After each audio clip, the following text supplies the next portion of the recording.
So, once again, your boy, the man, NJ to the city with the number 2 NTO. Let's go. Let's go. Still feeling like I'm halfway awake, even though it's like past 3 in the afternoon, but still. If I were to go into some more, like I said, I was just made a video about Justin Fields. That comparison with James Winston doesn't make any sense to me. The more accurate comparison is Deshaun Watson, which is why the Texans should not be holding Deshaun Watson hostage, and they should realize that quicker than not. Of like, we have and I'm telling you, that's my personal opinion, that the Houston Texans are one of many franchises that don't get it. They are in a prime position to rebuild their culture. A prime position. Take it. Get a king's ransom, an appropriate king's ransom for Deshaun, and move on. Because trust me, if I was a free agent, I wouldn't sign with you, for anything other less than a king's ransom if you want me to come into your existing culture. And so on. Let alone a 1-year deal. 1-year deal or a king's ransom. You name it. You get the point. And other than that, like I say, Mac Jones, I think it's just so odd and stupid, but definitely just more odd. He had, again, the next best Joe Burrow-esque season in college football. And yet this brother ain't getting drafted #1 overall, let alone there's even questions of whether he should even be a top 10, top 20, even first-round pick. Ladies and gentlemen, this is almost very similar to A.J. McCarron way back in the day, 2014 draft. How do you have a guy that wins 2 back-to-back national championships and was that close to winning a third one? And he slips all the way down to the 5th round. And I think that's one of the top things that even AJ was saying on draft day, way back when. He was like, I should have been gone by now. And yes, he should have been. Because I don't understand how you win 2 back-to-back national championships. And I think everybody was saying because he was injured or something like that. Still, he still should have been gone way before the 5th round. AJ McCarron is severely underrated, if you were to personally ask me. I think even Aaron Murray is too, even though he's I think, for now, back to being a CBS sports analyst up until the XFL resurrects itself next year. If I'm not mistaken, but, you get the point of what I'm trying to refer to there, right? When it comes to the fact being, the quarterbacks are there.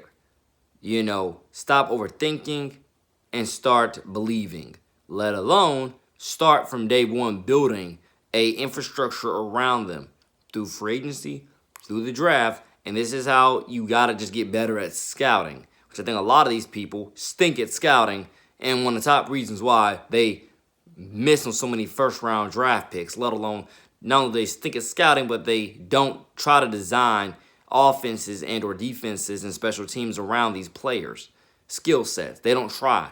Another reason why they stink. And so on, if you would have personally asked me. The Jaguars have many already young pieces, that are going to be great. And I do believe Trevor Lawrence will be a great addition to that cluster. And I definitely look forward to, again, seeing what happens with Gardner Minshew, because I just don't believe that anybody will try to trade for him until the season begins. And that means until, God forbid, an injury happens and they need somebody that, once again, can and will steer that ship and keep it afloat. Similar to the same way we got Josh Dobbs 2 years ago, back in the 2019 season. Similar to how we got him, and similar to when, vice versa, the Detroit Lions had gotten and started. Actually, they traded for David Blau, but how similar to how they actually no, it's Kyle Sloter. I'm referring to similar how they had signed Kyle Sloter off of Arizona's practice squad that same season, vice versa. Because, God forbid an injury happens and you need someone to step in. Because again, Gardner Minshew, I do believe is a more than serviceable, 16 game guy. I do believe he can absolutely carry the load for a full season. It just depends on the right matchups, the right, the right matchups, offense, what's on the line, and definitely the defense doing their job, vice versa. I know that Garner can do it, and I do believe that's why I'm looking so forward to seeing where he ends up, because Minshew magic, Minshew mania can never die. It just depends on where he's going next. If he stays, if I would hope he stays with us, but if he doesn't, you get the point. And it's just the fact being Mac Jones is directly from Florida, let alone directly from Jacksonville. I don't understand how in God's name we're not drafting him after the literally Joe Burrow-esque best season that he just had. I do not understand how the Jaguars are not drafting him. Your hometown team has a number 1 overall pick, and yet they're destined to get Trevor instead of you. I don't get that at all. I do not get that at all. Similar to why I don't understand why Trey Lance would not be drafted to Minnesota, knowing that's where he is from as well. And Minnesota is never going to reach their pinnacle with Kirk Cousins. But yet they keep on telling themselves they are, which is why they keep re-upping him. And I'm like, are you kidding me? God bless Kirk Cousins, but you're not the guy to take any team over the hump. They literally got you and replaced the Case Keenum, saying we were a quarterback away, and look what happened. You still ain't been back to the conference championship since. That says something. It literally says something. They need a Patrick Mahomes-esque quarterback. Kirk ain't that, and so on. And you still got the kid. You still got Jordan Love out there in Green Bay if you want one, and Zach Wilson in this draft. So the point there is, and that's the big point. It's just not hard, ladies and gentlemen. It really is not hard to scout. It ain't hard to draft. It is not hard to get these guys, coach these guys up, and let them run their course, with the ship that they are riding. It's not hard, but you have to know what you're doing. You have to have patience, and you have to, trust the process. And, these people, I guess you would say, they don't know what the process is, I guess. Or whatever else you could probably put there. But it had a lot to do with the fact, like I said before, I can't believe we're drafting Trevor Lawrence instead of Mac Jones, but then at the same time, we can't really go wrong with, the top 4 or 5 quarterbacks of this draft class. You can't go wrong with them. You're in terms of, well, actually, exactly what the phrase means, you can't go wrong with them. They are all world talents, and they're absolutely all destined for future God-given greatness once the teams that they are drafted to surrounds them, with tools and weapons and offensive lines and scheme fits, game plans and more. You get the point, and so on. So I mean, God willing, if not God given, we get Trevor Lawrence. I look forward to seeing how that's going to happen. And Zach Wilson, I do believe that. I love Sam Darnold, but I definitely just don't believe that. I think Sam Darnold needs a fresh start somewhere else. I don't know where that place should be, but he needs a fresh start. Sam Darnold is not going to be, he's not going to really be able to, be molded and reach his full potential if he's not traded to a different place. Because I do believe in Robert Saleh, but I also believe that, the Jets need, vice versa, their next Patrick Mahomes-esque quarterback and a guy like Zach Wilson. That's who they need. They need a just lightning rod face of the franchise. And Zach Wilson just fits that in every bit of the passion, of the word, of the detail, of the context. He fits it. Just look at the guy, and for me, let alone look at his smile, and I'm like, this guy looks like, the next, especially for that franchise, he looks like the next, what's that Hall of Famer's name? Joe Namath, yeah. That's what Zach Wilson looks like. He looks like the next Joe Namath to me. That's exactly who he looks like, the next Joe Namath. And they need the next Joe Namath. They need that. And until they take advantage of that, I don't think they'll be back deep into the playoffs until they get that, honestly. Sam's an athlete, but Zach is a better athlete. In terms of, you don't see, Zach, or not Zach.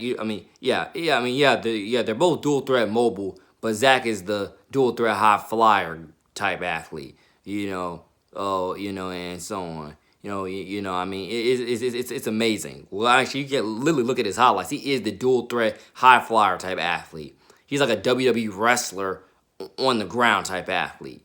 And or WWE wrestler through the air type athlete. Well, that's literally what Zach Wilson is.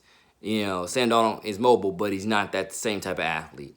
And I do believe 110%. Whoever gets Zach Wilson, you're going to the Super Bowl. Just give it somewhere.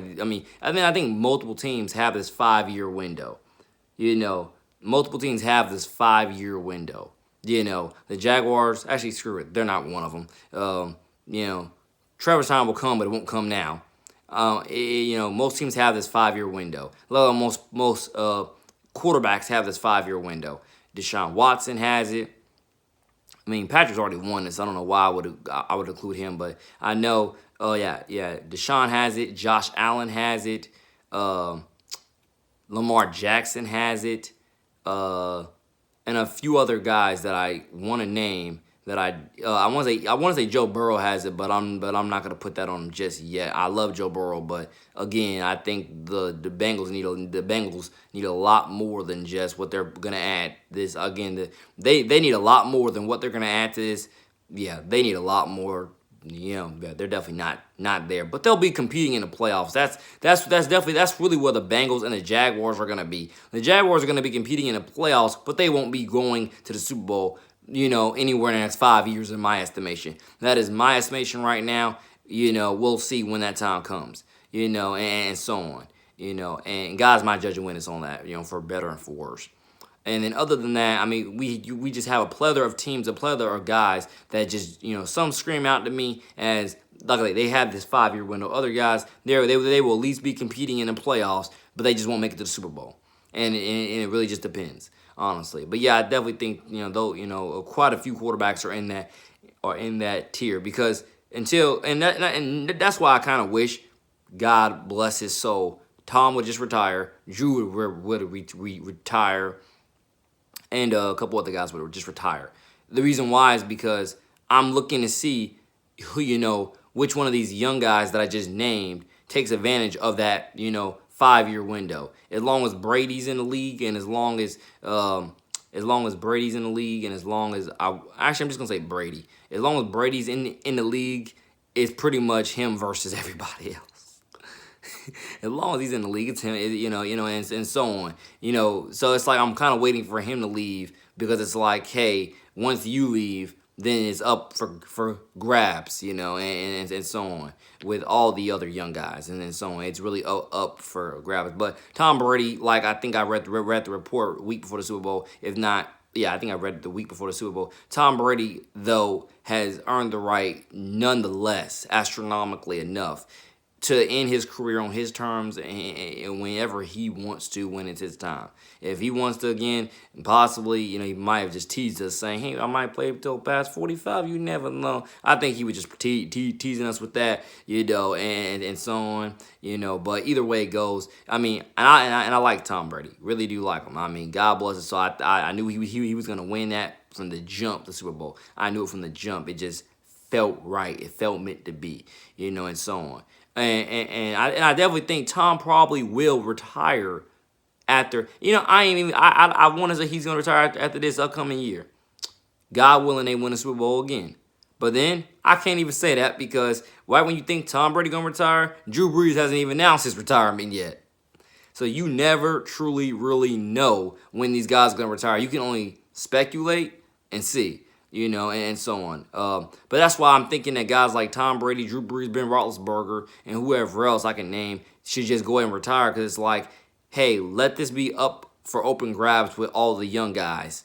Because until those 3 guys retire, but more specifically until Tom retires, it's not up for grabs. It's Tom versus all the other young guys. Ben's not going to get you back there. I don't understand why him and the Steelers even want to run it back again. I'd rather bet on my development with a Kyle Trask this upcoming year. If not, bet on my development with Kyle Trask and Dwayne. I like both of them. Kyle Trask and Dwayne.